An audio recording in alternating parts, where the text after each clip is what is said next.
উপস্থিত শ্রদ্ধেয় সম্মানিত আজকের আগত জুমা মসজিদের মুসল্লিবৃন্দ, সর্বপ্রথমে সেই মহান আল্লাহ পাক রব্বুল আলামিনের প্রশংসা, যিনি আমাদেরকে প্রতি জুমার ন্যায় আজকের এই পবিত্র জুমায় সলাতুল জুমা আদায় করার জন্য একত্রিত হওয়ার তৌফিক এনায়াত করেছেন। এই জন্য আমরা সকলেই বলছি আলহামদুলিল্লাহ। অতঃপর আমাদের প্রিয় রসুল জনাবে মুহাম্মদুর রাসূলুল্লাহ সাল্লাল্লাহু আলাইহি ওয়াসাল্লামের প্রতি দুরূদ ও সালাম বর্ষিত হোক, যথা আল্লাহুম্মা সাল্লি আলাইহি আল্লাহুম্মা বারিক আলাইহি। আজকের বক্তব্যের আলোচ্য বিষয় গত জুমার বিবরণ অনুযায়ী গীবতের আজকের দ্বিতীয় পর্ব আলোচনা করব। আজকের দ্বিতীয় পর্বের আলোচনাতে আলোচনা হবে যে গীবত কোথায় কোথায় করা যাবে। আমরা গত জুমায় শুনেছি গীবত করার ভয়ঙ্কর শাস্তি এবং বিস্তারিত দলিল ভিত্তিক আলোচনা। আজকে গীবতের বাঁচার উপায় এবং গীবত কোথায় কোথায় সংশোধনীমূলক বিষয়গুলি আলোচনা করা যাবে সে বিষয়ে আলোচনা। তার পূর্বে আরও একটি বিষয় আমি আপনাদের সামনে আলোকপাত করতে চাই, যে বিষয়টি আমরা ভ্রুক্ষেপ দিই না। আমি যে আয়াতটির পাঠ করলাম, ওই আয়াতটির প্রেক্ষাপট বলে আমি আয়াতটির অনুবাদ করব। অবতীর্ণর কারণ সূরা হুজরাত, সূরা নম্বর 49, আয়াত নম্বর 6। এই আয়াতটার শানে নজর। তো এটার প্রেক্ষাপটটা ছিল এমন যে একজন সাহাবী ইসলাম গ্রহণ করার পরে, সাহাবীটির নাম হচ্ছে হারিস ইবনে দিয়ার রাদিয়াল্লাহু আনহু, আল্লাহ রসুলের কাছে ইসলাম গ্রহণ করার পরে তিনি স্বীকৃতি দিলেন যে আমি আমার গোত্রে গিয়ে ইসলামের দাওয়াত দেব এবং সেখানে গিয়ে যাকাত উঠিয়ে নেব এবং আমার কাছে যাকাতগুলো জমা রাখব এবং নির্দিষ্ট সময় অনুযায়ী আপনি আমার কাছে কোনো দূত পাঠাবেন, আমি সেগুলো পৌঁছে দেওয়ার ব্যবস্থা করব। আল্লাহ রসুল সাল্লাল্লাহু আলাইহি সাল্লামের সঙ্গে এই আলোচনা হয়ে গেল। তিনি চলে গেলেন। চলে যাওয়ার পরে ইসলামের দাওয়াত দিলেন, যাকাত উঠালেন, নিজের কাছে জমা রাখলেন। নির্দিষ্ট সময় হয়ে আসলো যে অমুক মাসের এত তারিখে আল্লাহ রসুল কাউকে পাঠাবেন আমার নিকটে এবং আমি যাকাতগুলো পাঠিয়ে দেব। সময় হয়ে গেছে, আল্লাহ রসুলের কোনো দূত আসে না। তখন তিনি ভাবলেন যে কি ব্যাপার, সময় হয়ে গেল, আল্লাহ রসুল আমাকে ওয়াদা দিয়েছেন কাউকে পাঠাবেন, এখন পর্যন্ত কেউ আসছেন না, কি ব্যাপারটা কি। আরও অনেক সদস্যদের সঙ্গে তিনি আলোচনা করলেন, দিয়ে তিনি ইচ্ছা করলেন যে আল্লাহ রসুলের খিদমতে আমরা যাব, যে বিষয়টা কি, কেন আসছেন না। ইতিমধ্যে আল্লাহ রসুল একজনকে পাঠিয়ে দিয়েছেন, অলরেডি পাঠিয়ে দিয়ে, তার নাম হচ্ছে ওয়ালিদ ইবনে উকবা। তো তাকে পাঠিয়ে দেওয়ার পরে কি ঘটছে দেখুন। তিনি রাস্তায় যেতে যেতেই তিনি মনে মনে এই আশঙ্কা করছেন যে আমি যে গোত্রে যাচ্ছি, অর্থাৎ সে গোত্রটি ছিল বানু মুস্তালিক, সেখানে তিনি যাবেন। তো এই আশঙ্কা করছেন যে আমার তো তাদের সঙ্গে পুরাতন একটা শত্রুতা রয়েছে, তারা যদি আমাকে পায় তাহলে তো তারা আমাকে হত্যা করবে। আমি তো যাকাত উঠাতে যাচ্ছি, আল্লাহ রসুল আমাকে পাঠিয়েছেন, তো কী করা যায়। তিনি এই চিন্তা ভাবনা করে প্রতিমধ্যেই ফিরে গেলেন। ফিরে যাওয়ার পরে আল্লাহ রসুলকে এসে বললেন যে তারা জাকাত দিতে অস্বীকার করেছে এবং আমাকে হত্যা করার চেষ্টাও করেছে। তার জন্য আমি চলে এসেছি। কি ঘটছে ব্যাপারটা বুঝতে পারছেন? আল্লাহ রসুল রাগান্বিত হলেন এই ব্যাপার। আশ্চর্য হয়ে তিনি সঙ্গে সঙ্গেই মুজাহিদ বাহিনী প্রস্তুত করে দিলেন। খালিদের নেতৃত্বে মুজাহিদ বাহিনী প্রেরণ করে দিলেন। মুজাহিদ বাহিনী চলে গেলেন সে গোত্রের কাছে, বানু মুস্তালিকদের নিকটে উপস্থিত। সেখানে গিয়ে হারিস তিনি বললেন যে উনি যা বলছেন আমরা তো ওনাকে দেখিনি, আল্লাহর কসম করে বলছি ওনাকে আমরা দেখিনি, আর আমরা যে ওনাকে হত্যা করার চেষ্টা করব তাও তো নেই, আমাদের সঙ্গে তার সাক্ষাৎই হয়নি। তারা আল্লাহ রসুল সাল্লাল্লাহু আলাইহি সাল্লামের কাছে সকলেই উপস্থিত হলেন। উপস্থিত হওয়ার পরেই যে আয়াতটি আমি এখন অনুবাদ করতে যাব সেই আয়াতটি অবতীর্ণ হচ্ছে।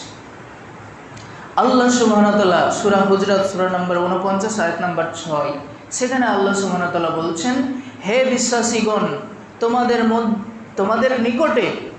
তোমাদের নিকটে কোনো যদি পাপাচারী ব্যক্তি যদি এই সংবাদ দেয়, কোনো খবর দেয়, ফাতাবাইয়ানু বিনাবাইন ফাতাবাইয়ানু, তোমরা সে সংবাদকে পরীক্ষা নিরীক্ষা করে দেখো। তোমরা সে সংবাদকে, সেই খবরটাকে পরীক্ষা নিরীক্ষা করে দেখো যে সেটা সঠিক না বেঠিক। অজ্ঞতাবশত তোমরা অন্য সম্প্রদায়ের প্রতি, অন্য ব্যক্তির প্রতি আক্রমণ করে থাকবে, ফলে তোমরা পরক্ষণে তোমরা লজ্জিত হবে।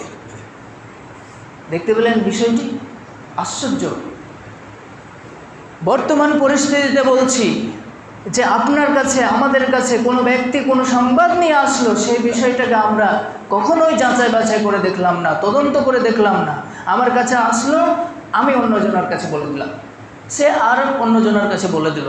তদন্তর কোনো দরকার প্রয়োজন মনে হয় না। বর্তমানে যে যুবক যুবতীরা ফেসবুক, হোয়াটসঅ্যাপ, টুইটার এই ব্যবস্থাগুলি, সামাজিক যোগাযোগ মাধ্যমগুলি যারা ব্যবহার করছে, তাদের কাছে অনেক পোস্ট আসে।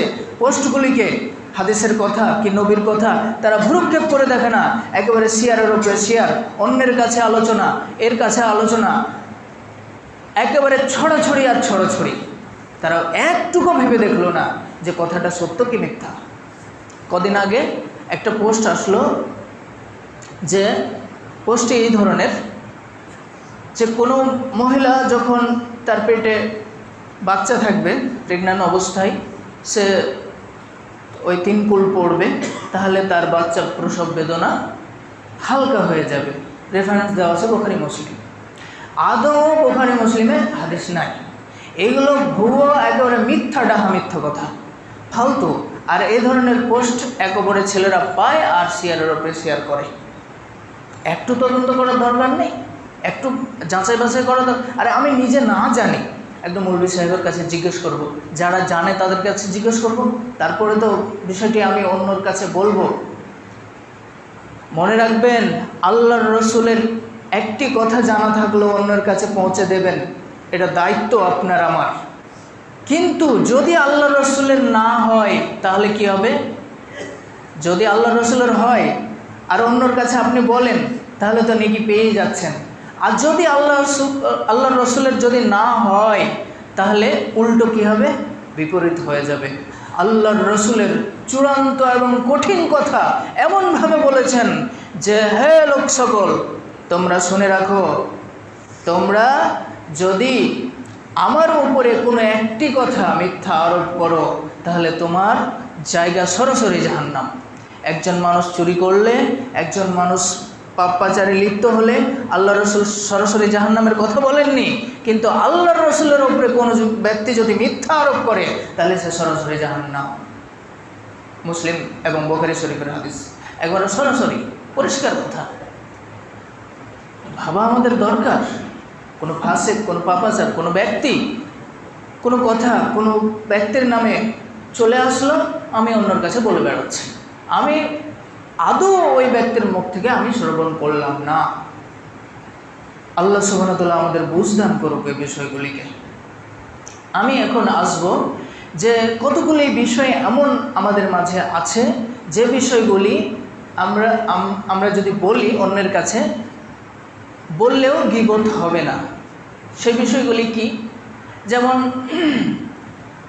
বাড়ির কোনো সমস্যা, শ্বশুর শাশুড়ি বৌমার সঙ্গে একটা সমস্যা হতেই পারে, হয় এলো কি হয় যে বউ তার স্বামীকে বলে যে তোমার মা এই ধরনের কথা বলছে, এই সেই কথা বলছে। উদ্দেশ্যটা যদি হয় যে সংশোধনীর, তারপরে শাশুড়ি মা বলছে ছেলের কাছে তোমার বউ আমাকে এমন কথা বলে, এই কথা বলে, আরও 12-17 অনেক রকমের কথা হয়। এই যে লাগানো, মানে যদি উদ্দেশ্য হয় যে ছেলেকে বলে এই সংশোধন হতে পারে, পরিবেশ বা পরিবারে শান্তি আসতে পারে, তাহলে বলে সংশোধনে নিয়ে আসতে পারে, এটা গীবত হবে না, এগুলো গীবত হবে না।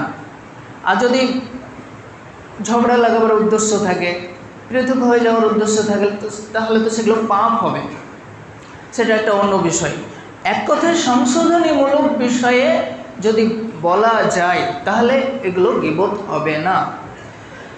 এই গীবত কোথায় কোথায় বলা যায়, ইমাম নববী রহমতুল্লাহ আলাইহি কিছু ক্যাটাগরি উল্লেখ করেছেন। যেমন আপনি এমন ব্যক্তির সম্বন্ধে একজনকে বলছেন যিনি শাসক, যিনি সমাজের মেম্বার বা প্রধান শাসক, তার কাছে বললে, অন্য ব্যক্তির ত্রুটিটা তার কাছে বললে তিনি একটা বিচার ফায়সালা করে দেবেন, সমাজে একটা শান্তি আসবে। তার কাছে যদি তার দোষ ত্রুটিটা বলেন তাহলে এই বিষয়ে কোনো গীবত হবে না। তারপরে আরও ইমাম নববী রহমতুল্লাহ আলাইহি আরও কয়েকটি ক্যাটাগরি বলেছেন যে ধরুন আপনি আপনার ছেলের বা মেয়ের কোথাও বিয়ে দিচ্ছেন, বা কোনো ব্যক্তি বিয়ে দিচ্ছে কোনো মেয়ের, তো আপনি সে বিষয়ে অবগত যে ছেলেটার সঙ্গে বিয়ে হচ্ছে, আপনি ব্যাপক অবগত রয়েছেন। এবার তার মেয়ে, সে তো চারিদিকে খোঁজ খবর নেবে যে সে ছেলেটা কেমন, তার পাড়া প্রতিবেশী কেমন, বা পরিবার পরিস্থিতি কেমন, জিজ্ঞেস করবে। তো এবার আপনি সেই ছেলেটার বিষয়ে ব্যাপকভাবে অবগত রয়েছেন, সে ছেলেটা কেমন, কি ধরনের, সে অ্যালকোহল পান করে থাকে, আরও বিভিন্ন খারাপ কাজে জড়িত রয়েছে, আপনি জানেন। এখন আপনি কি করবেন? সে মেয়ের পিতা আপনাকে জিজ্ঞেস করছে যে বলুন তো, সে ছেলেটা তো আপনার সঙ্গে ভালোভাবে চলাফেরা করে, আপনি তো তার বিষয়ে অবগত আছেন নিশ্চয়ই, তো আপনি একটু বলুন তার ব্যাপারে। এখন আপনি কি করবেন? চাপা দিয়ে রাখবেন না বলবেন? এখন আপনাকে বলতেই হবে যে তার বিষয়ে আপনি জানেন যে না, সে ছেলে মদ্যপানে জড়িত, আরও অন্যায় কাজে জড়িত রয়েছে, এ ছেলে ভালো না। তখন তো আপনি বলবেন যে বিয়ে হবে না, বিয়ে না হোক। আপনি এখানে গীবত ফরজ, আপনাকে বলতেই হবে, হক আপনাকে সত্যটাকে বলতেই হবে। এখানে আর এই সত্যকে চাপা দিয়ে রাখলে হবে না, বলতেই হবে। কোনো ছেলে মেয়ের বিষয়ে আপনি জানেন, অথচ আপনি ভাবছেন যে আচ্ছা হয়ে যাক, বিয়েটা হয়ে যাক, না না, এটা বলতেই হবে। সে পরিবেশ বুঝবে যে আমার ছেলের, আমার মেয়ের বা বিয়ে হচ্ছে না, কেন হচ্ছে না? নিশ্চয়ই আমাদের ত্রুটি রয়েছে, আমাদের ভুল রয়েছে। আপনি যখন সে পরিবার সংশোধন হয়ে যাবে, নিশ্চয়ই পাড়া প্রতিবেশী আবার তারা বলবে যে না, তারা খুব ভালো, তাদের পরিবার, তাদের ছেলে মেয়ে অনেক ভালো, বিয়ে দিন, অসুবিধা নেই। দেখুন, তারা বলে দিবে। বিষয়গুলো আশা করছি বুঝতে পারছেন যে এই কিছু কিছু ক্যাটাগরি রয়েছে যে আপনি এমন কাউকে বলছেন যেটাতে সংশোধন হয়।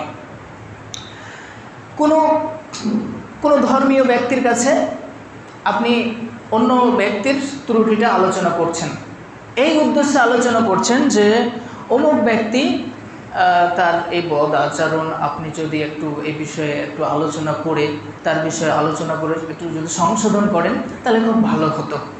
তাহলে এই বিষয়ে যদি বলা যায় তাহলে এটা গীবত নয়। কোনো আলেম বা কোনো ধর্মীয় ব্যক্তির ভুল ফতোয়া দিচ্ছে, এখন আপনি জানতে পারছেন জনসম্মুখে সে ভুল ফতোয়া দিচ্ছে, আপনি জানতে পারছেন, বা অন্য আলেম যারা ভালো আলেম তারা জানতে পারছেন যে ভুল ফতোয়া দিচ্ছে, সেখানে তো আর চুপ থাকা যায় না, সেখানে তো বলতেই হবে যে এই বিষয়গুলিতে উনি ভুল ফতোয়া দিয়েছেন, এগুলো করা যাবে না।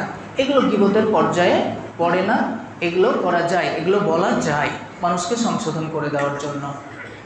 তাহলে এই কিছু ছিল ক্যাটাগরি যেটা ইমাম নববী রহমতুল্লাহ আলাই বলেছেন যে এই বিষয়গুলিতে গীবত করা যায় মানুষকে সংশোধন করার জন্য। আশা করছি বিষয়টি বুঝতে পারছেন। আল্লাহ সুবহানাহু ওয়া তাআলা আমাদের বিষয়গুলি বোঝার এবং আমল করার তৌফিক দান করেন। আল্লাহুম্মা আমিন। সকলে বলি আল্লাহুম্মা আমিন। সেটা হচ্ছে গীবত থেকে বাঁচার উপায়। গীবত থেকে আপনি কি করে বাঁচবেন, এটা প্রথম কথা হলো যে প্রথমে আপনাকে তো তওবা করতেই হবে, আল্লাহর কাছে ইস্তেগফার করতেই হবে, একবারে খালেস গীবত, যার গীবত করেছেন, গীবতটা তো কাবিরা গুনাহ, তাই না? এবার গীবতটা মাপ পাবেন কি করে, এখানেই তো সমস্যা। যার গীবত করেছেন সে তো ক্ষমা করবে কিনা, তার কাছে গিয়ে মাপ চাইতে হবে। ভাই তোমার আমি অজান্তে অনেক কথা বলে ফেলেছি, ক্ষমা করে দাও। তার কাছে একটু অনেক বিনয় সহকারে বলতে হবে, ইনশাল্লাহ সে মাফ করবে, আর আমি এই ধরনের আচরণ করব না, তার কাছে ক্ষমা চাইতে হবে। এবার দেখা গেল যার গীবত করেছেন সে ব্যক্তি মরে গেছে, এবার ক্ষমা নেবেন কি করে, এটা তো আরও সমস্যা। এখন বিশেষজ্ঞগণ, বিদ্বানগণ বলছেন যে তার বিষয়ে, তার সম্বন্ধে বেশি বেশি দোয়া করা, আল্লাহ তাকে ক্ষমা করে দাও, তাকে মাফ করে দাও, তার বিষয়ে আমি অজান্তে অনেক কথা বলে ফেলেছি। এইভাবে আল্লাহর কাছে কাকুতি মিনতি সহকারে তার বিষয়ে দোয়া করা। এবং কি করবেন, তার বিষয়ে আপনি ভালো ভালো কথা বলবেন। উনি এই ধরনের ব্যক্তি ছিলেন, উনি খুব ভালো ভালো কাজ করতেন, মানে তার বিষয়ে যত ভালো ভালো কাজগুলি রয়েছে মানুষের কাছে উপস্থাপন করবেন।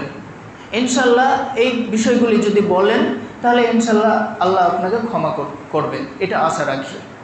তাহলে এগুলো হচ্ছে গীবত থেকে বা বাঁচার উপায়, যে গীবত বড় গুনাহ, এগুলো বাঁচার উপায়। তাহলে এইভাবে আমরা বাঁচতে পারি। আর গীবতটাকে চিরতরে ত্যাগ করতে হবে। অনেক মানুষ, আমি তো গত জমায় বলছিলাম যে অনেক মানুষ মানে সহজ করে নাই, যে বললে তো গীবত হয়ে যায় আর না বললেও হয় না, মানে একটা সহজ পদ্ধতি বের করে, মানে কোনো কৌশলে, মানে বলবে, মানে পেট তো ভুটভাট করছে বলার জন্য। আর এমন কি হয় যে কোনো ব্যক্তির সঙ্গে যখন শত্রুতা থাকে, সে যদি কোনো একটা ত্রুটি করে, তার কথাটাকে আমি বাতাসের আগে আগে উড়িয়ে নিয়ে বেড়াই, এরকম একটা চিন্তা ভাবনা থাকে।